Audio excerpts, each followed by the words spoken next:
Boogeyman, one of the scariest games where you're full of fear and filled with constant anxiety of him getting in through the door, the window, the vent, or the closet. But despite this, the game fell off pretty badly, and that's what we'll be analyzing today. Now, the story is about a monster obviously referred to as the Boogeyman. Now, the Boogeyman goes after children because it loves fear. You as the child must stop the Boogeyman from getting into your room for 5 nights. And then after that, the Boogeyman can't come to you until 12 moons has passed. Now, it's never really said any more on how that works. Like, after 12 moons, is that just 12 days? And can he come right back after you? It's never really said based off how it works. With the current information, that's all we do know.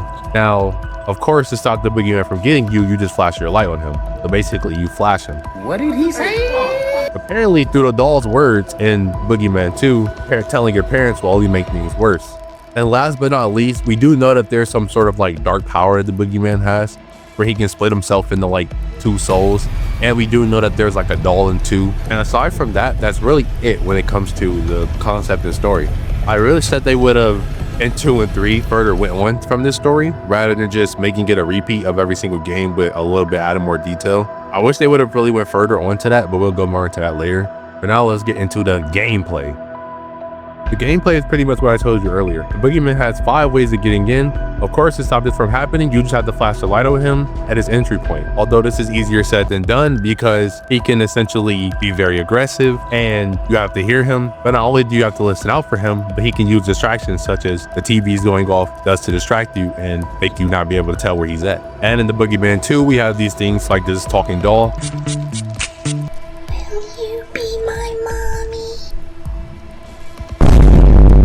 There's a mechanic where a dog barks, that means the Boogeyman is coming from under the bed. And if I'm not mistaken, the Boogeyman 3 was pretty much a repeat of like the first one. So the fall off and why it never became something big.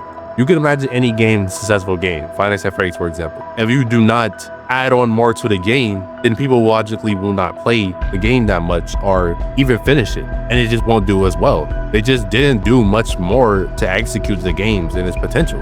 And 3 especially, let's get on the topic of Boogeyman 3. What were they thinking? Like, it seemed like not only a copy and paste of 1, but they didn't even try. They're just making a different room child that he's going after, and then different entryways, and then calling it a Boogeyman game. Make more. And although 2 or 3, they're not even bad.